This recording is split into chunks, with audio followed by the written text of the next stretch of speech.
많은 부모님들이 아이를 키우다가 불쑥불쑥 본인의 부모가 떠오른다는 얘기를 굉장히 많이 하시거든요. 네네. 어떤 경우에는 내 부모님보다는 더 잘해줘야지, 내 아이한테는. 그러기도 하고 내 부모님만큼 잘해줘야지, 이런 경우들이 있는데 그 기대치가 거기서 좀 많이 형성이 되는 것 같아요. 지금 말씀하셨다시피 우리 부모가 내 입장에서는 너무 불만족스럽고 너무 이렇게 속상했고 아쉬웠고 이런 마음이 내 안에 있으면은 우리 아이한테는 그걸 전해주기 싫으니까 그렇죠. 반대쪽으로 미리부터 힘을 되게 주면서 시작하는 경우가 하나 있고요. 그 그러면은 경우가 더 많지 않나요? 물론 많은데 예, 예. 반대쪽도 꽤 있어요. 어떤 경우? 그러면은 반대로 생각하면은 우리 부모가 훌륭했다. 음. 예를 들면은 내가 봤었을 때 사회적인 위치나 인격이나 모든 면에서 좀 훌륭한 느낌이 있었다. 그러면은 나도 그게 만족스러웠으니까 우리 부모처럼 나도 하면 되겠다. 잘해줘야지. 그런 마음이 들면은 뭐 잘할 수 있을 것 같은데 그게 또 아니에요. 왜냐면은 사람마다 타고난 기질이나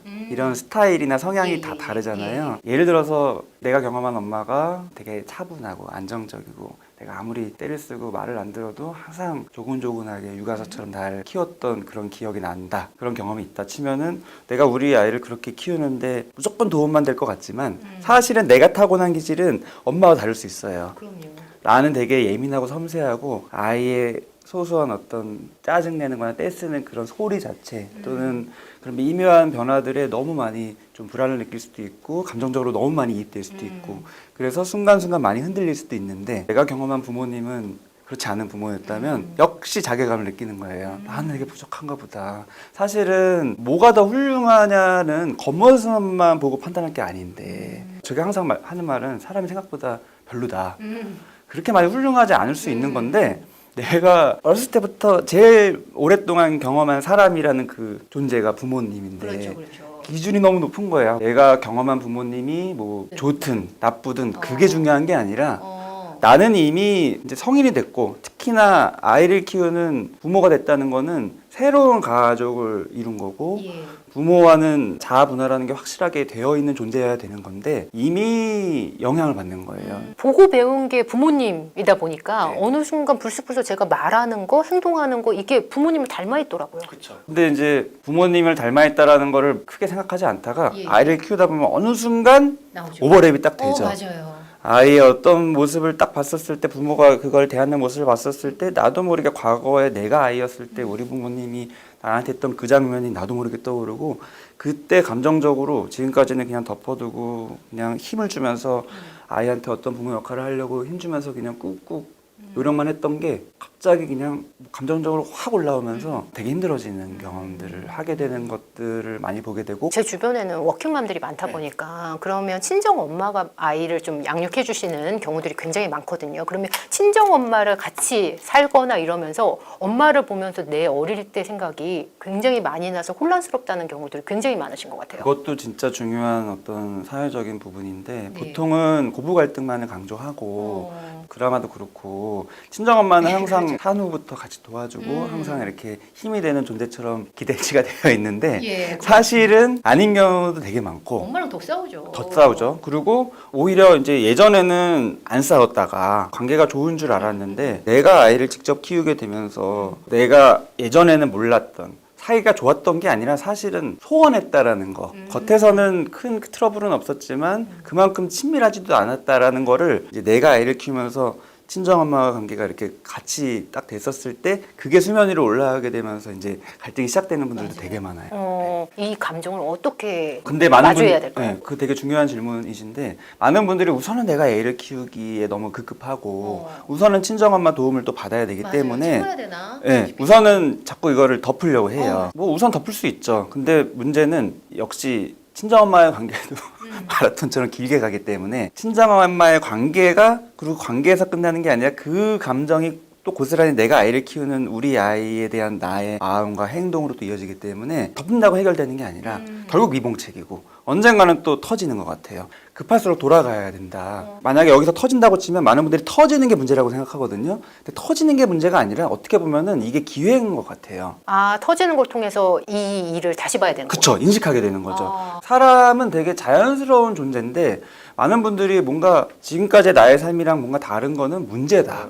그런 식으로 바라보다 보면 덮고 빨리 해결해야 되는 거잖아요. 근데 사람은 뭔가 자연스러운 존재고 내가 어떤 생각의 변화나 행동의 변화가 일어나는 거는 그 순간에는 뭔가 힘들 수 있고 스트레스 될 수 있고 갈등이 일어날 수 있지만 다 이유가 있는 거고 내가 머리로는 그 순간에 알지 못하지만 무의식적인 흐름이라는 게 작용하는 거고 이런 식으로 그거를 지금까지 관심을 크게 두지 못했던 내 마음 쪽으로 관심을 가지게 되는 기회로 삼으시면은 진짜 좋아요.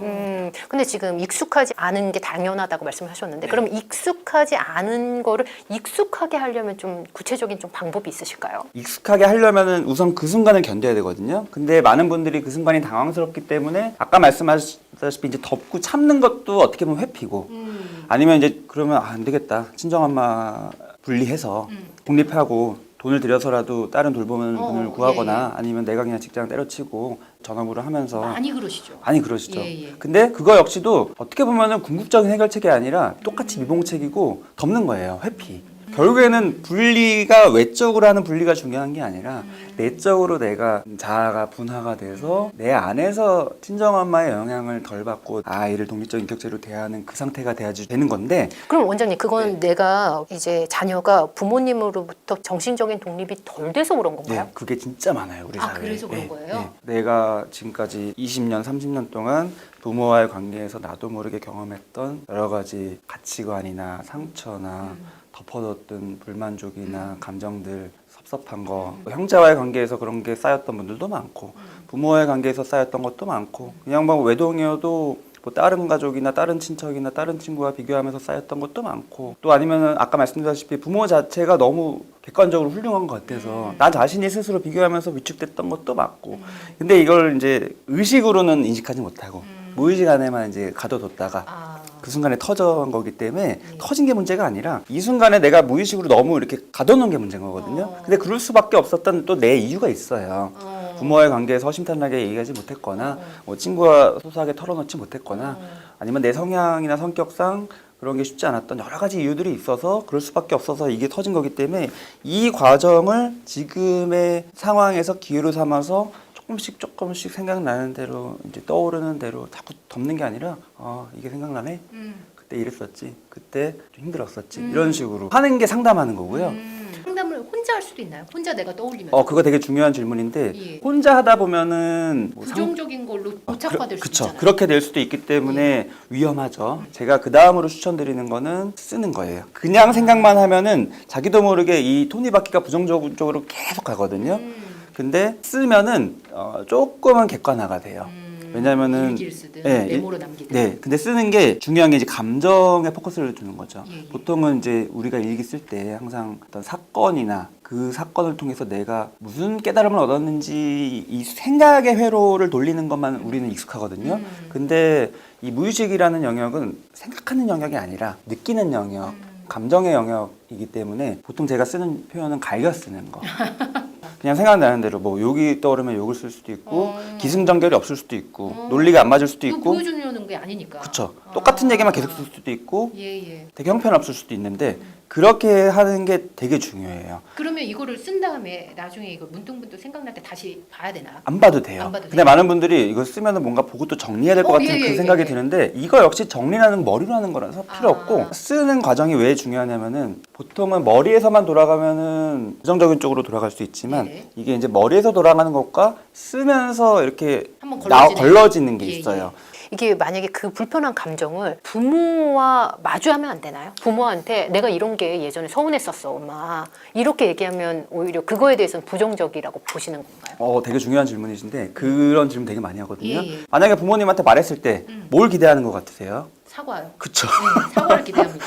근데 정말 많은 경우에 안 하시죠? 사과 안 하고 오히려 역공격이 들어오죠. 내가 언제 그랬냐? 네. 근데 그거는 진짜 기억이 안 나는 경우도 있지만 사실은 왜곡도 많고 왜냐면은 그 부모의 입장으로 또 돌아가다 보면은 지금 이제 아이를 키우시니까 예. 경험하실 거예요. 아이가 나를 정말 요즘 말로 팩트 폭행을 할 때 내가 상처받기 때문에 상처받아요. 우선은 나도 모르게 방어하게 되는 게 사람이에요. 근데 그냥 방어하면은 힘이 없잖아요. 더 공격하잖아요. 그래서 역공격을 해야 돼요. 그러면은 이제 자녀 입장에서 상처받는 거죠. 그래서 부모도 결국엔 사람이고 우리도 부모도 사람이듯이 그렇죠. 우리의 부모도 사람이기 사람이죠. 때문에 예. 그렇게 완벽하지 않아서 내가 원하는 대로 이렇게 드라마틱하게 사과로 되면서 훈훈하게 되지 않아요. 그건 드라마 속에 예, 예. 그 적은 가능성이지만 사과를 한다 쳐요. 참 신기한 게 사과하면은 마음이 막 해소되고 막 그럴 것 같지만 예. 사람이 참 신기한 게 사과가 중요한 게 아니라서 예. 내 마음 속에 이미 그게 오랫동안 있는 무의식에 쌓여 있는 게 중요한 예. 거라서 사과 한 방에 이게 쫙 해결되는 게 아니에요. 사과를 직접 해도 당사자는 이렇게 받아들여져요. 진정성이 없다. 진정성이 없다. 네.